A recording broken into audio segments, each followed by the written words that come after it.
As barras do tabernáculo. Êxodo capítulo 26, versículos 26 a 29. As tábuas de madeira de cetim eram unidas umas às outras por barras do mesmo material, cobertas com ouro. A verdade aqui ensinada em tipo tem a ver com a comunhão e união do povo de Deus.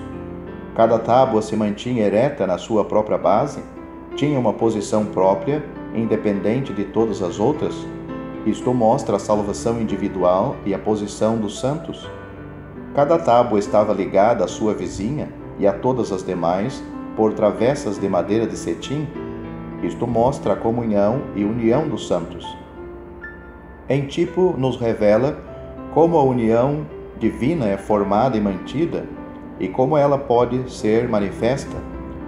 Nós não somos apenas unidades e os nossos privilégios e responsabilidades não começam e terminam com nós mesmos. Fomos unidos e compartilhamos de vida com os nossos irmãos santos. E a graça que nos fez membros da família de Deus tem colocado sobre nós a responsabilidade de sermos guardadores deles.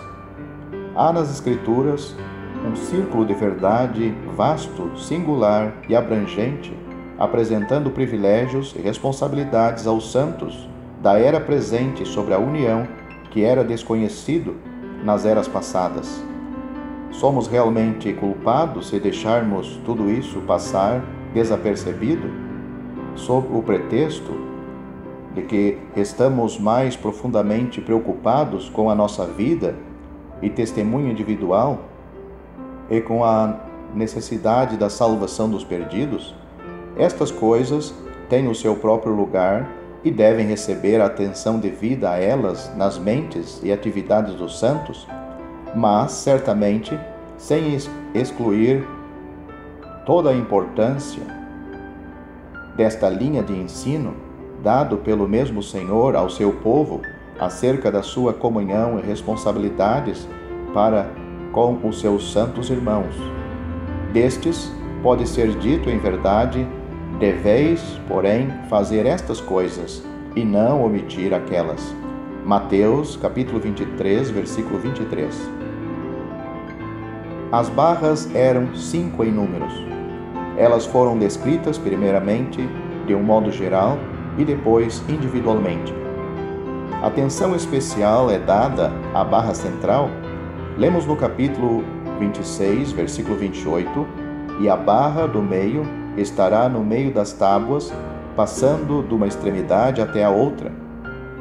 E numa explicação mais detalhada disso, lemos no versículo 33, e fez que a barra do meio passasse pelo meio das tábuas, de uma extremidade até a outra. A barra do meio iria, assim, unir todas as tábuas. Através dela, as muitas tábuas compunham um único tabernáculo, formando, assim, uma unidade manifesta e visível. Qualquer observador podia ver a união externa das tábuas, mas não a barra que a formava e sustentava. Esta estava escondida no âmago das tábuas, onde nenhuma mão grosseira poderia quebrá-la ou deslocá-la. E assim é com aquilo que ata e une os santos de Deus. Eles são um com Cristo e um entre si. Nenhum poder na terra ou no inferno pode arrebatar o cordeirinho mais frágil do seio do pastor, nem arrancar o membro mais débil do corpo de Cristo. A unidade profunda e mística que existe entre o cabeça ressurrecto e seus membros é divina e eterna, tanto quanto a união que existe entre os membros uns com os outros. A Igreja, vista como o corpo de Cristo, abrange cada filho de Deus em todo o mundo, inclui todos que têm vida em Cristo e exclui todos que estão mortos em pecados. Mas há ainda outro aspecto da Igreja apresentada nas Escrituras, isto é, como ligada com Cristo na terra, como testemunhas de Deus no mundo mau e de trevas. É sobre a Igreja neste aspecto que o tipo diante de nós fala. Vemos aqui como um ajuntamento do povo de Deus é divinamente reunido e bem ajustado.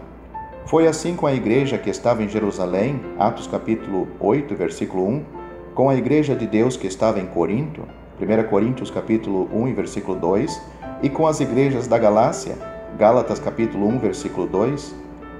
Elas eram compostas somente de crentes, atraídos ao centro divino, no modo divino. Como a barra no meio das tábuas unia todas, assim o Senhor no meio une os seus santos reunidos. Outrora, em desprezo insensível e zombaria, eles o crucificaram com os malfeitores, um de cada lado e Jesus no meio. João capítulo 19, versículo 18. Todo olho estava fito naquela cruz central. O santo sofredor era ali o objeto do escárnio e sobre ele somente a turba despejou o seu ódio e o seu desprezo. No futuro, quando a multidão resgatada, completa e glorificada estiver reunida ao redor do trono, o Cordeiro, no seu meio, será o objeto da sua adoração e o tema do seu louvor.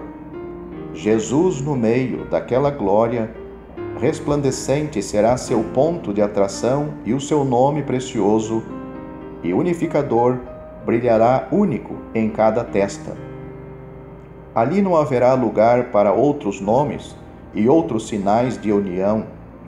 Aqui embaixo na terra, os desterrados de Israel e os dispersos de Judá, até então espalhados e despojados, serão ajuntados em bendita união, suas invejas e ciúmes passados, agora unidos pelo mesmo nome adorado, porque a ele se congregarão os povos. Gênesis capítulo 49, versículo 10. Durante a era presente da sua rejeição pelo mundo, a promessa certa e garantida para nós é que onde estiverem 2 ou 3 reunidos em seu nome, aí estou eu no meio deles. Mateus capítulo 28, versículo 20. Este é o centro e o ponto de apoio dos santos de Deus, e onde somente o seu nome e a sua pessoa são exaltados, haverá bendita e divina união. Assim foi no começo. Seitas e partidos com nomes diferentes não tinham lugar na igreja primitiva. Mas, com o passar do tempo, os homens começaram a dar às suas próprias doutrinas um lugar de proeminência indevida, e de entre eles mesmos se levantaram homens falando coisas perversas para atraírem os discípulos após si. Atos capítulo 20, versículo 30. As facções criadas por essas doutrinas logo começaram a assumir uma forma mais exata, e outros nomes surgiram ao lado do nome do Senhor Jesus. Cada um de vós diz, eu sou de Paulo, e outro, eu de Apolo. 1 Coríntios capítulo 1, versículo 12. Sectarismo, criado e nutrido no coração dos crentes, se manifestou de uma forma visível. Seitas e partidos surgiram trazendo o nome dos seus fundadores ou de suas doutrinas específicas, e assim o fermento foi trabalhando até que, depois de séculos de divisões, cisões e rompimentos, a professa Igreja de Cristo apresenta ao mundo infiel e zombador uma frente dividida e confusa, com suas várias centenas de seitas, cada qual chamando pelo domínio e prestígio de ser a verdadeira igreja. Algumas são grosseiramente impuras e suas doutrinas inteiramente destituídas de verdade.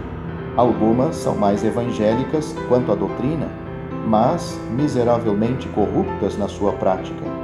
Outras ainda são, em grande parte, compostas de pessoas que nem se converteram, nem creem que alguém possa ter a certeza da salvação. Os santos infelizes que estão incluídos nesta massa de confusão e iniquidade, lamentando-se sobre o triste estado das coisas, ficam felizes quando podem escapar das suas redes e apanhar um punhado de grão do céu onde quer que o possam encontrar. Escondido entre os destroços, poucos dos santos conhecem um ao outro. e aqueles que irão habitar juntos na casa do Pai para sempre são quase totalmente estranhos uns aos outros aqui. Esforços são constantemente feitos para formar uma união, mas se eles julgassem o pecado de sectarismo em seus corações e saíssem da grande confusão e se reunissem no nome de Jesus Cristo, o Senhor, iriam provar o poder e a bem-aventurança das palavras: "Oh, quão bom e quão suave é que os irmãos vivam em união." Salmo 133, versículo 1. E sob o pastoreio do Senhor Jesus, eles formariam, mais uma vez, o único rebanho para repousar em pastos verdejantes, junto às águas tranquilas. As tábuas eram unidas externamente umas às outras por 4 barras de madeira de cetim passadas por argolas de ouro. Nos primeiros dias, quando todos os que creram estavam juntos, quando os santos tinham um só coração e uma só alma, e quando ao redor da presença invisível, mas real, eles se reuniam, lemos que eles perseveravam na doutrina dos apóstolos e na comunhão e no partir do pão e nas orações. Atos capítulo 2, versículo 42. Estas eram as barras exteriores que os mantinham juntos e os impeliam para o centro. A doutrina dos apóstolos, como encontrada na palavra, a fé, uma vez dada aos santos em toda a sua pureza e inteireza, precisa ser firmemente retida e obedecida. Se uma igreja deseja ser mantida em unidade, todos perfeitamente unidos entre si, em um só pensamento e uma só mente.